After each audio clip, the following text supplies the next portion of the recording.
Hello lovely people, my name is Emma and today you might be wondering what on earth are we doing in my bathroom? And basically I wanted to do a Q&A to celebrate 2 years on Booktube, hitting 1.5k recently, being able to be monetized recently, just a whole bunch of like little mini landmarks which are very exciting. But I've also had like a super long crappy day at work that it's too hot and just gross and I'm in like a frazzly bad mood. So I want to paint my nails and do something fun and for me, but I don't have time this evening to do both. So therefore, you are coming along with me with a chatty, relaxed Q&A, general ramblings about Booktube whilst I paint my nails. So first thing I'm going to be doing is I'm going to be putting down a base coat, which I can't find. Okay, base coat found, so I'm going to be chatting to you whilst I just chuck this down on my nails super quick. So, basically I hit two years on Booktube. Which is very exciting. I think at time of filming I've got about 1.6 subscribers, which again is also very, very exciting. And I just kind of wanted to chat about like my experiences on Booktube and sort of why I first started my channel, and sort of do some of the questions from some of the tags that are out there. So for me, my channel, I never actually had any major channel goals. The purpose of this channel was to hold me accountable to my reading. Because basically since graduating university, I had kind of really just like lost sight of reading is something that I enjoyed. By the way, if you're somebody who gave me questions for a Q&A, there will be a Q&A stamp down below. So if you don't want to hear me rambling, I'll put a timestamp down below. You can just skip to what my subscribers have asked me. But yeah, so basically I wanted a way to hold myself accountable to my reading. And I'd kind of had the odd spurt here or there where I'd been like really good at reading again, and I'd like go through a couple of months of reading quite a lot, and then I'd just sort of drift off and stop, and I really wanted something that was going to stop me from doing that. Ooh, it's going to struggle to focus a lot, quite apparently. So basically I found Booktube, and then I started reading again, and then I was like, right, if I'm making content and people are expecting monthly wrap-ups and TBRs and things like that, even if I can't read for like a short period of time, I will prioritise and get back to reading. So that was always the logic for me. And I'm pleased to say, so far, it's been working. I've read the most I've ever read in probably since I was a teenager, maybe even ever, since starting my channel. And yeah, and I think that has been really, really effective. But it also means that for me, the goal of my channel was never about the numbers. Like, it was a space for me to be able to witter about the books that I enjoy, and to keep feeling like there was somebody out there kind of externally who was expecting content. Apologies if you can hear the road, that was terrifying. But it was never about hitting a certain number of subscribers or viewers or anything like that. So for me, everything has been a bit of a bonus, and the fact that like anybody is watching is wicked and was really, really, really unexpected. So from the bottom of my heart, if you are a subscriber, if you're not, if you are just like a viewer, if you watch all my stuff, if you watch only a little bit of it, like new, old, whatever, I want to say thank you for being along for the ride, because I really hadn't expected any of this to go anywhere or do anything. And like, it's obviously really hard to tell, but I genuinely think that if I've been shouting into the abyss and my videos have been getting like pretty much no views for all this time, I think I'd still keep doing it. But what I've done as well, so I put base coat on. You can't see anything, but we put the base coat on. There are two different Booktube tags out there that I was thinking about doing for this anniversary thing. I've been kind of mulling over what I wanted to do for a couple of months now in the run-up to this, and actually I've decided to cherry pick a few questions from both of them. So this is going to be my choice of the Booktube birthday tag and the also not a Booktube newbie tag, both of which the originals will be linked down below, and all of the questions will be linked down below if you want to do either of them. So I've kind of already answered the first question, which is what has kept you motivated to continue making videos. And I guess for the continue aspect, it's just that it's working, and like the more I read and the more I kind of join in with the community, the more I want to make content and kind of put stuff out there, and I just keep having ideas. And I think the day I stop having ideas and stuff I want to talk about on this channel, I'll stop, and that's completely fine. But there's still stuff that I want to be doing, like independent to the monthly wrap-ups and TBRs. Like, I really enjoy the recommendations videos. I really enjoy coming up with themings and linkings between particular books, things like that. I really enjoy doing book reviews. I really need to get back on that. So yeah, so that's kind of been something that that's kind of what keeps me going, is just that there are ideas and I want to make them into reality. Question 3 is, what are 3 of your favourite videos that you've made in the past year and why? And I actually, because I'm just talking about my channel in general, I'm going to open up to all my channel. And for me, I've already kind of said it, but like, I love my recommendations videos. I really enjoy my super weird, overly specific niche stuff.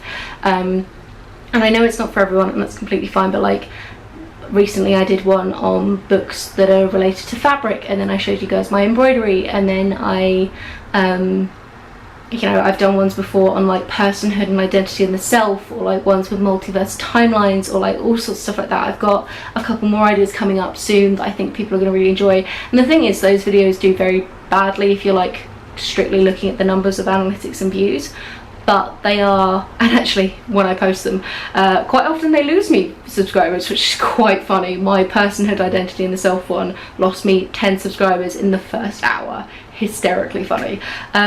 Because they're niche and they're weird, and like, who cares? But equally, who cares that nobody cares? Like, this is a channel that's for me, and I really enjoy creating that kind of stuff. So I think that those have been some of my favourite videos to make, and I intend to make a bunch more. So base coat is pretty much dry. We're going for a black and orange combo today. Don't know if you can see that. All good. And I also have some nail vinyls, which are jazzy sort of geometric shapes. I can't find my tweezers, but we're just gonna hope that it all goes okay. So I'm gonna do like a black and orange combo with a few like accent nails in there. I always try and do ring finger and thumb finger as my accent nails. I think it looks cute. And now there's a fly in here as well. It's just a party going on. So I'm gonna chuck down some, probably some orange on all of it. I want bright nails. That's what I'm feeling. So we're gonna do a layer of orange on all of them.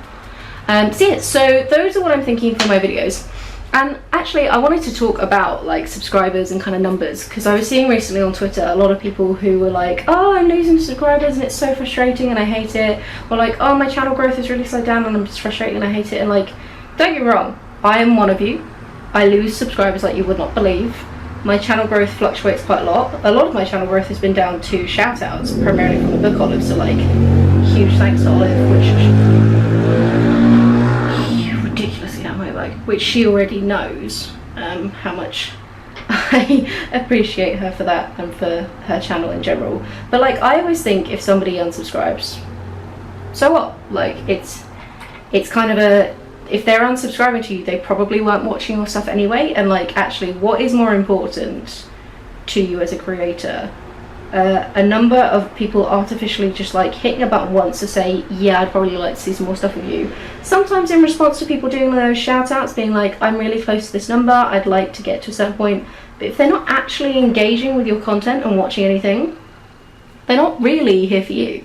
And if somebody is leaving your channel, that's not necessarily a reflection on you in particular. Like, what I find often happens on my channel is I will get a flurry of new people around when I'm focused on a particular topic. So I quite like doing this sort of mini series things on my channel. You know, around Springathon, I picked up a ton of new people. There's been a bunch of new people around because of the history challenge that's happening like literally next week. So excited. But a lot of those people are gonna go because I don't just read nature books, and I honestly don't read nature books very regularly in comparison to a lot of creators who are into them out there. And in the same way, like, I read history books, but I don't read that many. And I think what often happens is people will find my channel for a specific thing and then not realise that I am the oddball, eclectic, obscure reader that I am.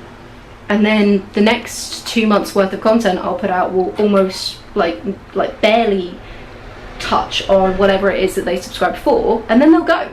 And like, that's okay, because if you're looking for very particular niche, like very focused niche content, you should go. Like, that's not what you get here. You get weird and eclectic and messy and fun in that way. So because of that, I'm never really that bothered when somebody unsubscribes, because in my eyes it's just like, they weren't viewing your content anyway, kind of thing. So yeah, so that was something I want to share about. The next question is, where do you see your channel in a year's time and what do you hope to have achieved? And honestly, I don't really know. Like, I hit monetization literally like a week ago, But I'm actually just going to be giving away all that money to charity. I haven't decided which charity yet because we're currently on the whopping total of £3. I'm making around 50p a day for days where I post, and then around 20p a day where days where I don't post.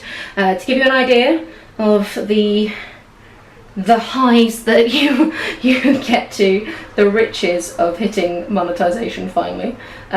So once I do decide somewhere, it's going to be a local one. I'm thinking the Cambridge Rape Crisis Centre, and once I work out the logistics of that, because I don't think I can even access that until it hits a certain amount, and honestly I'm not paying attention to any of it, I will put something in my like about section, or maybe in all my descriptions, so that there is some kind of sort of transparency there. But yeah, so from that perspective, like, I'm not really too sure.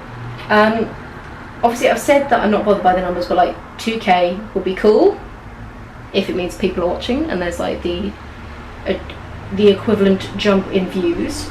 I'd love to host Springathon again.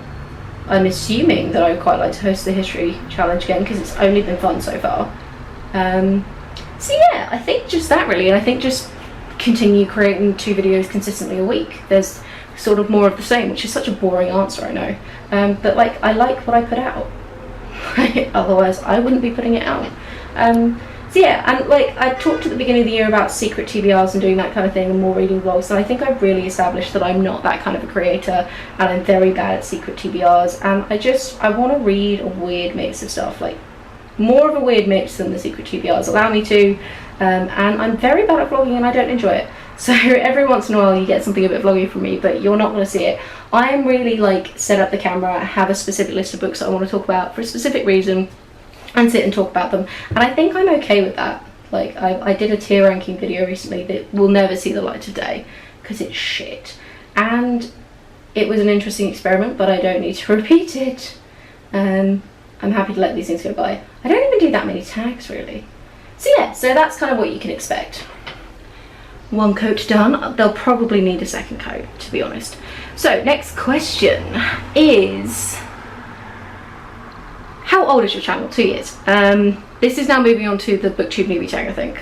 I've talked about favourite videos to make. What is one piece of advice you would give to somebody wanting to join Booktube? For me, go for it.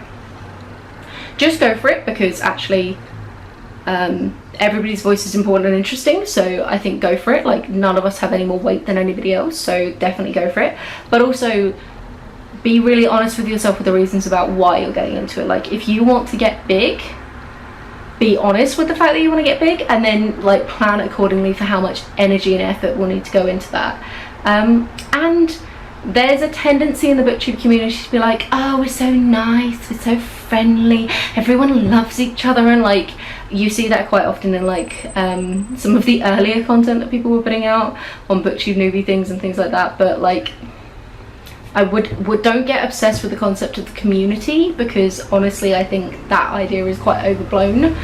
It's actually just pockets of people who end up chatting with each other, but this idea of like a real big community spirit, I don't think there is. I think we are a nicer corner of the internet in some ways, and I think when we do get shitty with each other, we do it in a different way than some of the things like the beauty community or like the gaming community or anything like that. But like, don't for a second think that it's all hugs and smiles, because it's still the internet, and the internet's filled with trolls and dickheads, and there's whole kind of weird energies around that kind of thing. Book Twitter is probably worse in some ways. Things kind of start on Book Twitter and then drift into Booktube. I nearly smudged everything then. But yeah, so both be honest with why you want to get into it, don't be afraid to get into it, but I wouldn't necessarily recommend jumping into it thinking that you're going to find a huge, wonderful book community. You'll find like-minded people, and you'll eventually find people who you chat to on a semi-regular basis. You know, I have a collection of creators who I talk to outside of Booktube that I really like, and I talk to on varying degrees of kind of regularity. And I also have like a lovely network of subscribers who I really enjoy chatting in the comments with them, and that's really lovely. And like, I see the same names popping up over and over again, and I really, really appreciate all of the people who do that regularly. I love you guys so much. The comments really, really make my day. But like, don't get super obsessed with that aspect of it, because it's very hit and miss, and if you're coming into it for that kind of external validation, you might end up being quite disappointed. And overall, what is your favourite aspect about Booktube? It just gives me a space to like rant and ramble about books, which is really appreciated, and that's kind of really it. Like, this is just such a lovely safe space for me to come on and just chat about something I'm very passionate about. And what's really fun is I sort of earlier on in my channel was concerned about showing interest in some of the areas that I'm really interested in, for being like, will anybody care, will there be any other readers out there like me, kind of thing. And it's been really nice to find sort of this base of people who also like reading about really bizarrely specific niche stuff. And like, even if it's not the same bizarre specific niche stuff, that sort of appreciation for like, this is weirdly specific, and or is like a really weirdly specific trope that I really enjoy. And like, it just really goes to show that it doesn't matter what you read, there will be somebody else out there who also likes to read it. So yeah, right, I'm going to chuck another coat on these, and then we're going to do Q&A subscribers. So for speed, so this isn't an hour long, I'm going to turn you off and come back on for Q&As from subscribers and people I know in the Booktube community. Okay, we are back. We have second coat. We're going to let it dry nicely before putting on a glossy top coat, and then I'll put the nail vinyls on. So let's talk some Q&As, shall we? So Wrong Geometry it asked, what is my earliest memories of some of my favourite subjects? So the examples given were dinosaurs, art history and embroidery. So I'm going to take these all separately. Most of them are very, very early on in my life. These have been loves for a while. The embroidery comes from my granny, who was very, very good at embroidery, and I learned some like of the basic stitches from her when I was quite young, probably around sort of 8 or so, and I went through a few years of doing a lot of work with her. She was incredible. She could do like some of the 3D stuff where you build it around wire. I then stopped doing it for a bit, and then a couple of years ago I was looking for another sort of creative hobby. Something popped up on my Instagram, just reminded me that embroidery even existed, and I was like, I wonder if I still have muscle memory for that. And I did, and I watched a couple of very quick YouTube tutorials to remind me of a few of the stitches, bought some basic packs from Hobbycraft. But my grandma then, that was on my mum's side, Granny was on my dad's side. Granny has since died. They've actually both died since then.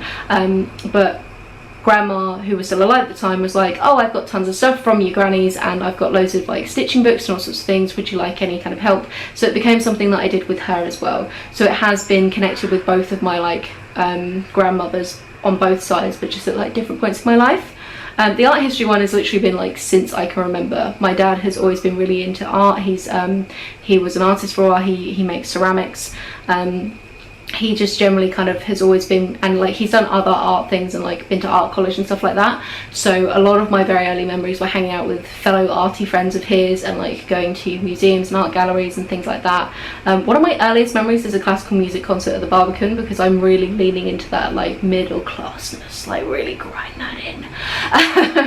But yeah, so for me it's always been something which I've been interested in, and it's just kind of, again, since leaving school and since not being exposed to a lot of these things sort of regularly and being exposed to learning in general, finding an opportunity to explore things that I enjoy outside of it. But like, I love going to art galleries.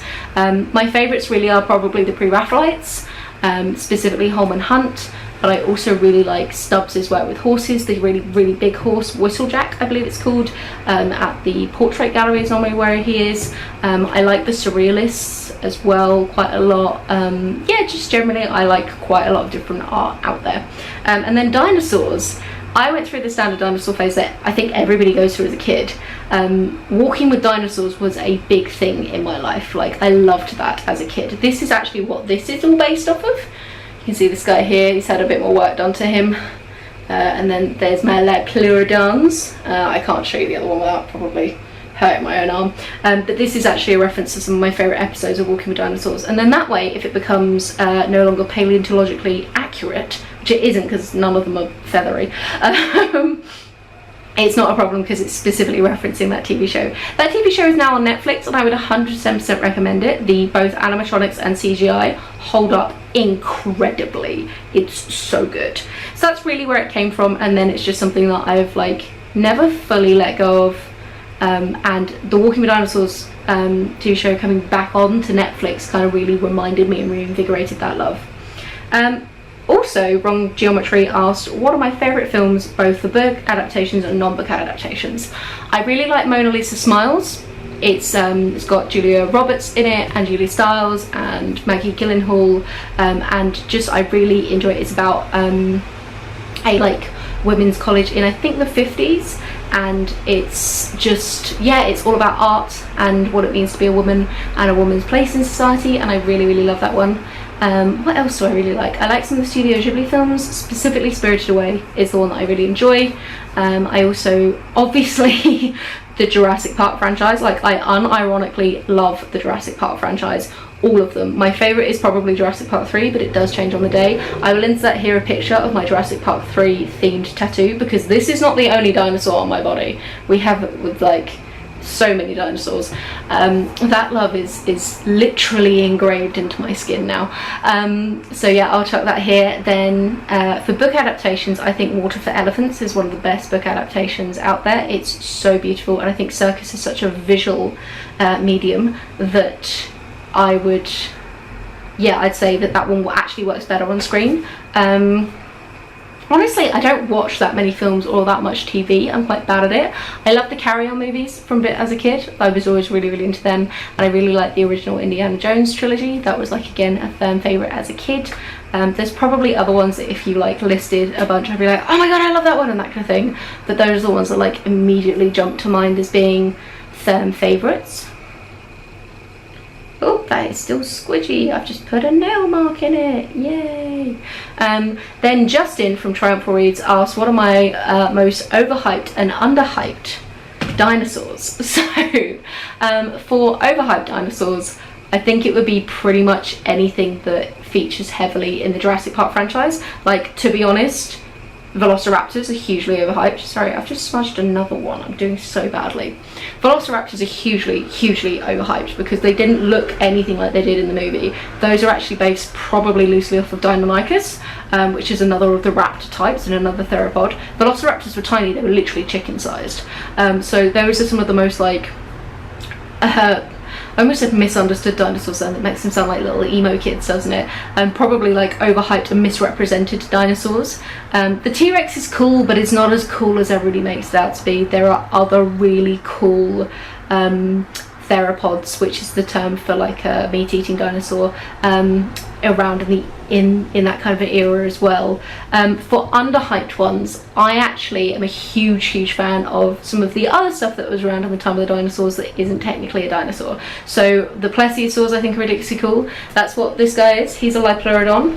It's one of my all-time favourites. I think that they are amazing. There's also, he is a similar breed to the Mosasaurus, is what you see in Jurassic World, the big underwater guy. That's like a smaller version of him. His episode of Walking with Dinosaurs is one of my all-time favourites. It's so cool. I also really like the pterosaurs. This is an Ornithochirus just here. His colouring's slightly off, but that's fine. So I really like him. And then this is an iguanodon, which I love. I also really am getting super into some of the paleontology outside of the kind of age of the dinosaurs. I'm super excited to learn more about trilobites. I think they're very cool. There was a whole time period, the Carboniferous, I believe, where literally like there were just insects that were freaking huge, like so big. Like spiders the size of cars kind of nonsense. So I am really excited to learn more about those kind of things, because I think dinosaurs as a whole are an overhyped area of paleontology. Like one of the books I read a while ago, I think I mentioned it in my review of it in a wrap-up, described paleontologists who study dinosaurs like marine biologists who study dolphins. Like you're just here for the jazzy showy kind of ones, and there's like a whole other world out there that's interesting. So it's been really good fun to try and check out some other ones. Oh, also like Therosaur. I'm very bad at pronouncing some of them because I never see them written down. I'll chuck a photo here, but just like looks like if Edward Scissorhands fucked like a Kodo dragon. It's just with feathers, like ridiculously fucking cool, the most insane claws, and I think that they are very cool, so would definitely check them out. They should have made those the raptors. Can you imagine the kitchen scene in Jurassic Park if one of those things was coming at you? So yeah, so those are my thoughts on dinosaurs. I told you, Justin, I was just gonna ramble and spill the tea for like 20 minutes straight. Katie on Twitter wants to know, have I always been a reader? And basically the answer is yes. Like we came from a reading family.